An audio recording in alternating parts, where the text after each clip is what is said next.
This podcast contains graphic descriptions that some listeners may find disturbing.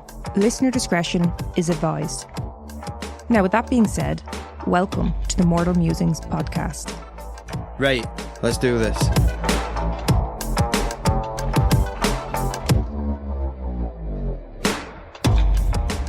So something's happened. What? We've fallen back into a pit of despair, haven't we? Oh, yeah. We Pokemon Go. Yes. Yeah. We were very into we were very late to the party to start with Pokemon Go. Literally years late. Yeah, so I started it before you. I started it because at the time the job I had was taking up a lot of my time, and I was literally just sitting in a shop. Just sit in a vape shop. So I'd looked up ways to get more exercise without having to go to the gym and stuff like that. And Pokemon Go kept coming up. And I didn't understand why until I saw to hatch eggs, you had to walk so many kilometres.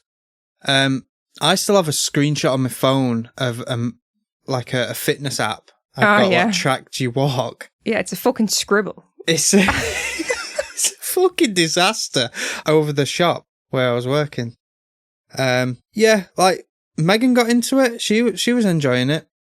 Me, on the other hand, I became friends with someone in Australia and New Zealand who lived next to shitloads of gyms. And when a new raid came out, I was doing shitloads of raids. Yeah, I was like, Mewtwo's coming to the game now. So, he was already in the game. Megan was I'll get one. Yeah, I think I have 3 because it was Mewtwo. So I was like, I'll do a few raids. Yeah. I'll get some, But, say me, what's the word? Me getting really into the game and having 3 Mewtwo's, right? That's like the highest point for me. Yeah. Neil, it would be like 20 plus. Oh, no, way more. Okay. Way more. Because I needed a shiny and I wanted a max. You don't understand how much of a dirty, sweaty, try-hard bastard Neil is. Like, he is fucking insane. Anything you can do, he can do better.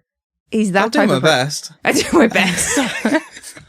But the thing is, this all came about because someone we work with, she used to play it and she'd recently re-downloaded it. And then as soon as Neil saw that, he was like, oh, do you know what? I should re-download it. So I was going to say by the end of the day, within the hour, Neil had downloaded the game, kicked her out of her gym. All of them. All of them. She came back up to us later. She had a face like fucking thunder. She was like, kick me out of my fucking gym. And that was it. By the end of the day, I downloaded it as well. Yeah. So we're back. We've been drawn back in. Yeah. Yeah.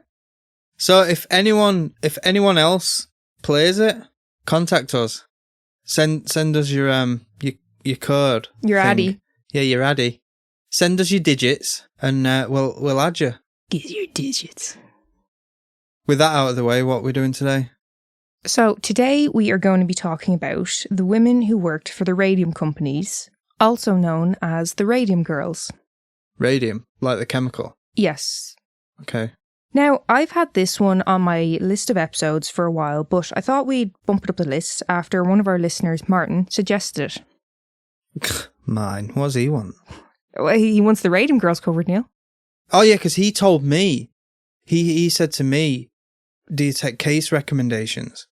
And you went, I don't know, go to Megan. I said, that's Megan's side. I don't want to know about the cases. I weren't being rude. It was just like... I think you were.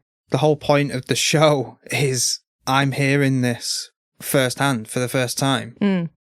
Unless it's a case I've already heard of, which... You've forgotten half it anyway. It's very rare I'll remember it.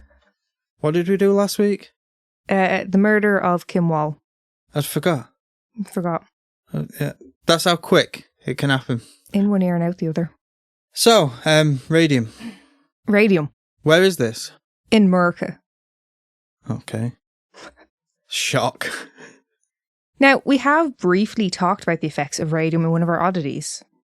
Do you remember us talking about Evan Byers? Water. Yes. Drinking it. Yeah. Yeah. Evan was a socialite and sportsman who, after an injury, began taking Radithor, I think it's pronounced, which was a mixture of radium and water. The effects of the radium caused his teeth to fall out and he had to have the majority of his jaw removed. basically his body was disintegrating. Yeah. Which you'd expect it to with fucking radium. Yeah. Do you know what I think of with radium? Where Homer worked in The Simpsons. That was plutonium. Oh, okay. Well, that's what I think of with radium. So we'll start off with the discovery of radium. Mm-hmm. So radium was first discovered in 1898 by Marie and Pierre Curie. They were able to extract 1 milligram of radium from 10 tons of uranium oxide. And by 1910, Marie was able to isolate radium. So obviously during their research, they were around radium a fair bit. Yeah. They both experienced burns from radiation, both through testing and accidental. Marie would become chronically ill due to her decades of work with radium, and that would lead to her death from aplastic anemia. Her daughter Irene and her husband Frederick would continue her work and would also have their health affected by radium. The exposure would lead to her death from leukemia, and her husband Frederick, who died from liver disease, also linked to his exposure to radium. Now, I bet you're wondering about Pierre. It's thought he would have died due to the effects that radium would have had on his health. But at the age of 46, Pierre was crossing a road when he slipped and fell, and a horse and cart ran over his head and crushed his skull. Okay. Yeah. Well, which do you choose? I mean, in that situation, it's like a slower, more agonising death, or... I mean, that's horrific, but at least it was over quickly. Oh no, I'd go for that. Many of Marie's personal possessions, clothes, cookbooks, furniture are all still contaminated. Even the paperwork, which is now displayed in the museum, is kept in a lead-lined box and is said to take another 1,500 years until they are only half as radioactive as they are now. Fucking hell. Yeah. And same goes for her body. Her coffin is also lined with lead. Fucking hell. Over 1,000 years. Yeah. And that's only to become half as radioactive. You know what I mean? So, into the promotions of radium. By the early 20th century, radium was advertised as a miracle product. It was said to cure illnesses, promote health and beauty, and increase your energy. It was added to toothpaste, cosmetics, and even drinking water, which, pour one out for Evan. Yeah. One advertisement for cosmetic products reads, "An astonishing new force for betterment. Applied as an aid to beauty, learn how the amazing energy of radium has proven to boon to the human skin." Boon. Boon, like it's good for it. Okay. It'll aid it. It's just crazy. I don't think it will.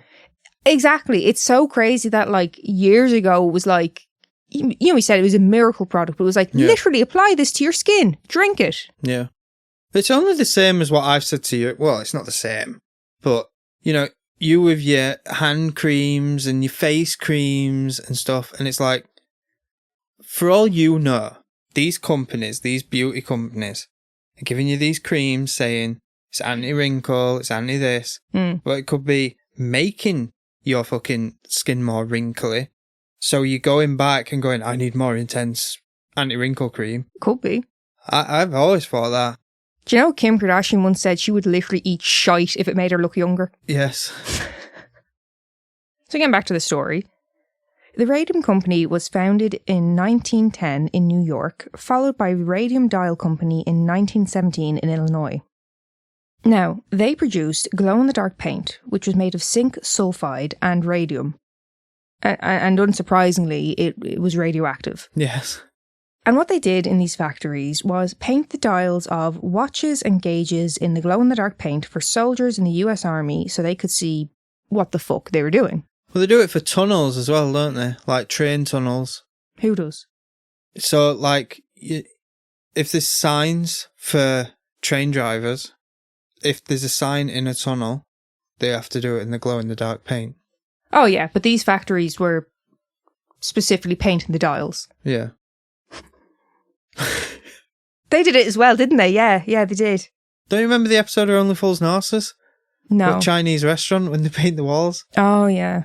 Yes. So, in these factories, they would hire girls and young women as their tiny little woman hands were better for the more intricate paintwork required. And to be fair, the pay wasn't the worst, averaging at about $20 a week, roughly $488 in 2024. A week? Yeah. So they were in the top 5% of female earners. And it was great for these women. They had a chance at earning a decent wages for themselves. While painting, the technique that they were told to use was lip pointing. What? So this was when the women would put the paintbrush between their lips, and that was in order to form a fine point with the bristles. And in doing so, they would ingest small amounts of radium each time. You have to bear in mind, though, these women were told it was completely safe, there was nothing to worry about.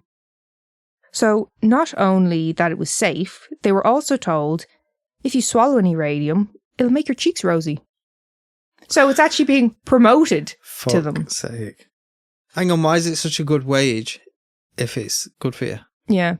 I don't know if they tried to kind of tell them that it's a good wage because it's intricate work. It's, you know what I mean? In fact, seeing as it was completely safe as far as they knew, some of the women would take it a step further. It wasn't unusual for the women to paint their nails or their teeth with the paint. Teeth? Yeah, because they wanted it to glow, they wanted it to be bright. So they were like, oh, well, while I'm here. Who wants the teeth to glow in the dark? Well. What, like Ross in Friends? Yeah. So this would lead to the name Ghost Girls because of the luminous glow they started to develop. And not just from directly painting themselves, but their skin, hair and clothes, they're all covered in the dust from the radium. And they're ingesting it. Well, yeah, it's no good. So I wonder if the shit in the pit... Oh, the piss! Oh, yeah. I never even thought of that. The piss would glow? Yeah. Probably, yeah. Something else that the women would do, they would sometimes wear their best dresses to work in order to get that luminous glow from the radium so that they could wear that outfit out that night. So, say if they're wearing it out, Mm-hmm. like, were these women contagious? Like... No. Okay. It would affect you. Yeah, but you got the glow on the dress. So what if I'm taking you out on a date and I touch that dress? Yeah, no, I get what you're saying. I imagine it would have, or I imagine it could have had an effect. If you were dancing with a girl, you had your hand on their dress and then... Whoa. I never said anything about dancing. I said I touched the dress. Get your mind out of the gutter. No, but yeah, I get what you're saying. I didn't even think of that side of it, yeah. And the piss. I'm on fire today.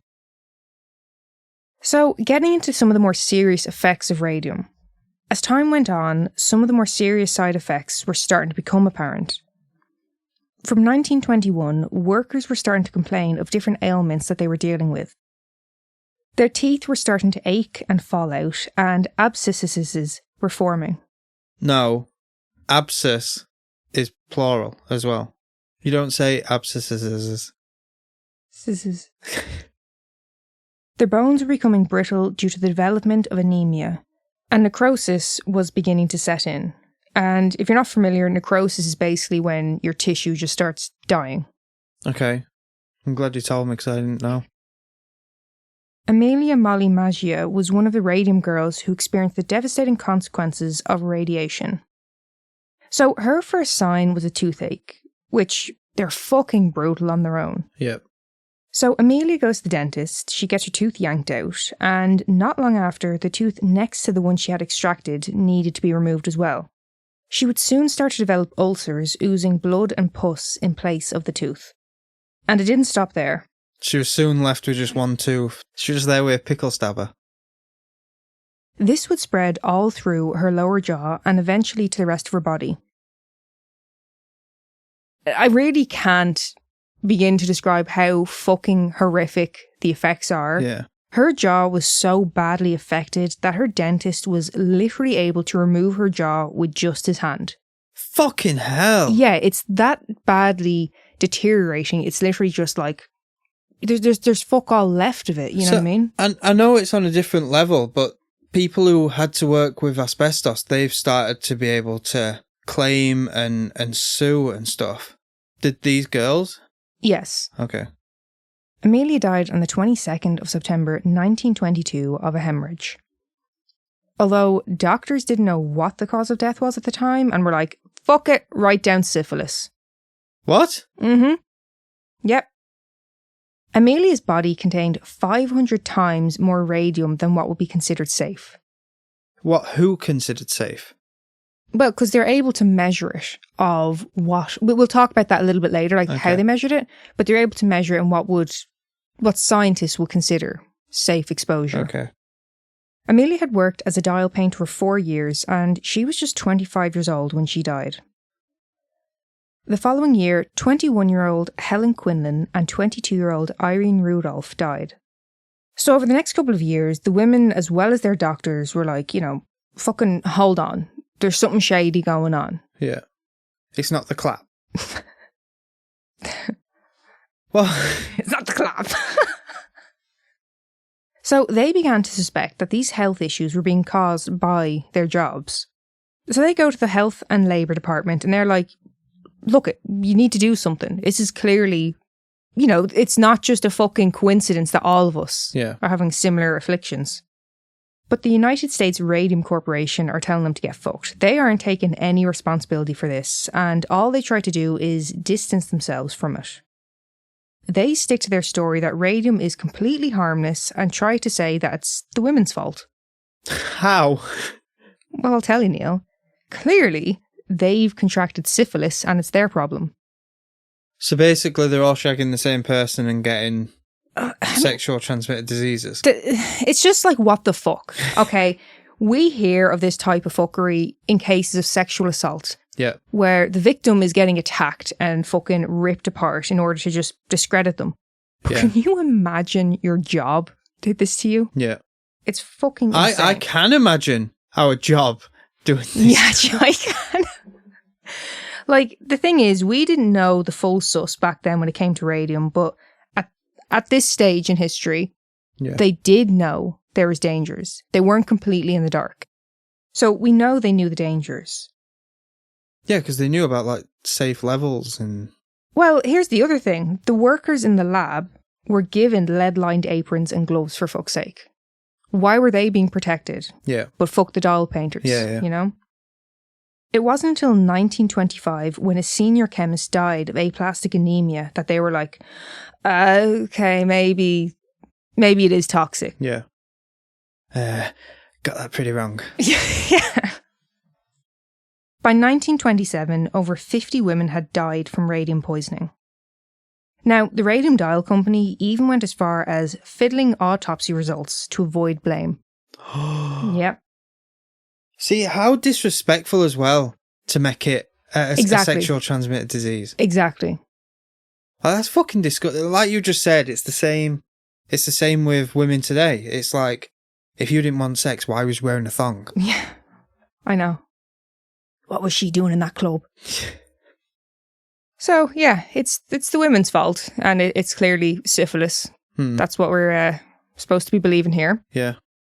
So, results from medical exams of the women from the factory in Chicago were actually not even made public until 1938, and that took a lawsuit to be made public. Yeah.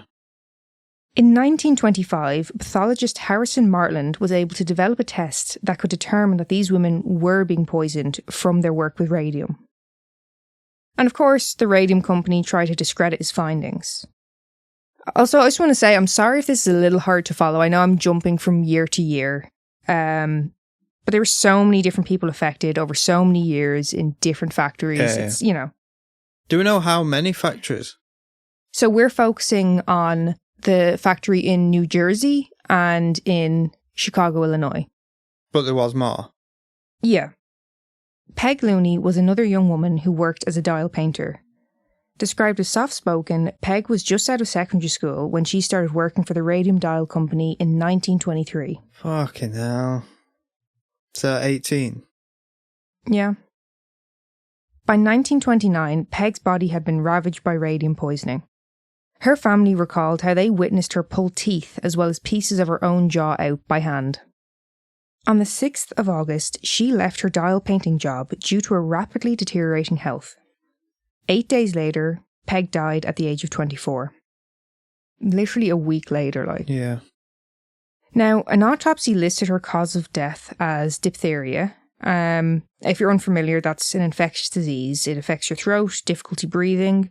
There's also a variant that can cause skin ulcers. But not make your jaw drop off. No, not so much. But anyway, the doctor who had diagnosed her worked for Radium Dial. And unsurprisingly, at this stage, like we previously mentioned, the doctors that worked for these companies would hide test results from the women. They knew they were being affected before it got to the fatal stages, you know? So the tests were as useful as a one-legged man at an ass-kicking party? Basically, yeah. Here's the really scummy part of it. The company would actually try to hurry the family to get the funeral over and done with. Oh, really? Yeah. They wanted anything just swept under the rug. Do you know what I mean? Bastards. Just get rid of it. Peg's family knew that it was fucking sus, and they kept thinking, what's going on? This seems just like a big, massive fucking cover-up. Like, Yeah. what is happening? Years later, approximately 100 bodies were exhumed, including Peg's. They measured the amount of radium in her bones, and there's 19,500 microcuries. So basically that's the amount of radium material that disintegrates at the rate of 37,000 atoms per second. I'm not going to get into detail because I don't fucking know. I'm just letting you... You're not a physicist. I'm not a scientist, Ross. But I will say that is over 1,000 times what is considered to be safe. Yeah. Fucking hell. Just, yeah, 1,000. Yeah, that's bad. One of the scientists who worked on the study actually stated it was one of the highest that he had ever seen. One good thing that came from this is the findings from these exhumations will be used to improve standards for those who now work with plutonium. It was described as being sort of a canary in the coal mine type of situation. Yeah. Catherine Wolfe Donahue. So Catherine was a worker in the Illinois factory, and Catherine started to notice a decline in her health in 1925. In 1931, the Radium Dial company fired her after she had developed a limp due to the pain she was experiencing. What? This is what she claims. She claims that my limp was causing too much talk, which I don't doubt her for a second. I fully fucking believe her. Her weight would drop to 71 pounds, necrosis would set in, causing her teeth and jaw to disintegrate, and she had a large tumour growing on her hip. She was given just a few months to live. Now, Catherine will be one of the women who would go to trial over the injustices that these workers faced. Unfortunately, though, Catherine was not in good shape by the time the trial came around. Yeah. Her health was seriously failing, and she would actually go on to collapse in the courtroom. Fucking hell. Yeah, her testimony would have to be given while she was laid in bed. She couldn't go to court, you know? Yeah. Catherine died at the age of 35, and she died before all the appeal process and all that was finished. So she never got to find out the final outcome. Yeah. It's also important not to forget people like Beatrice Workman, who died of radium poisoning years and years later. Beatrice first went to the doctor about concerns over pain she was experiencing in 1936. The doctor told her it was just arthritis. You know, horrible to deal with, but you know what it is. Yeah. You know, you can do, you know. It wasn't until August of 1959 when she died, and the real cause of her ailment was revealed. So 20 years. 2 decades. Yeah. It's fucking insane. We've still got a bit to go through, but I think we're going to call it a day for part 1. And next week, we will talk about the trial and some of the other women who were involved, the Radium girls. Come back to it next week. How are you finding it so far with this one? It's hard. Like, it's a tough one. Yeah. You know, and all I can picture is someone pulling their own jaw off. Like... So you're kind of getting the more nightmare fuel thing going through your head. It's so insane. Like the face is just falling apart. Like, well, you know, with Peg Looney, like her family are saying, we watched her literally pull her teeth and pieces of bone out of her face. Yeah, that is insane. So we'll move on to something a bit more light-hearted, hopefully. What is it, oddity wise? Oh, I have a nice one for you. I can do you a nice one, sort of. Okay. Sort of. Masha. Wait, you were just saying you got it's more light-hearted? Yeah, Masha. What? So, back in 2015... What? Back in 2015, a baby boy had been left abandoned in a cardboard box outside in winter. And not just winter in Russia. This is lighthearted. It gets better, don't worry. Megan thinks abandoning children in the fucking winter in a cardboard box is lighthearted. Well, it would have been a certain death had it not been for Masha. Masha climbed into the box, wrapped herself around the baby to keep him warm. Did I already tell you what this story was? No. What's a Masha? Let me But it was a person. Let me read it again. Well, at first I thought it was some sort of like religion, and then I don't. Masha climbed into the box, wrapped herself around the baby to keep him warm. What's a Masha? Masha cat. What? Masha was a cat. I really wanted to read that line just so you're like, what do you mean, wrap themselves around the baby? Did you get that it was a cat? No. I didn't know what it was. I thought it'd be funny if you just had this image of a person doing this. But the thing is, like, it's all well and good saying the cat was protecting and keeping the baby warm. Yeah. But if a cat tries doing that to a baby in a crib, people are like, get that fucker away from the baby. Suffocate it. Yeah. So how do you know we weren't trying to snuff the baby out? Well, see, I'm a bit wary about cats around newborns and shit. I'm very, they're shifty fuckers, You're going to start telling me, but this fucking baby started acting like a cat. No, it's nothing like that. Oh. So, like I said, Masha climbed into the box, wrapped herself around the baby to keep him warm, and she just sat there meowing her fucking head off to draw attention. Because I do get a bit wary about cats around babies, but this was clearly the nicer side of it. Well, you're wary about yourself being around cats. Yes, Our I am. cat. Yes, he ripped the fucking arm off me yesterday. So the person who found them initially ran out because when she heard her meows, they were so loud, she thought the cat had been injured or was in some sort of pain. Yeah. So they call an ambulance, the baby was taken to hospital, receives a checkup, and he was said to be in good health. So don't worry about the baby. It is a horrible story that this child had been abandoned, but the baby, health-wise, was okay, hopefully getting health. Masha was said to have tried to follow the ambulance as well. Like, this was like her baby now. Like, this is my person. Piss off. But yeah, that's the case of Masha Cat, who saved an abandoned baby.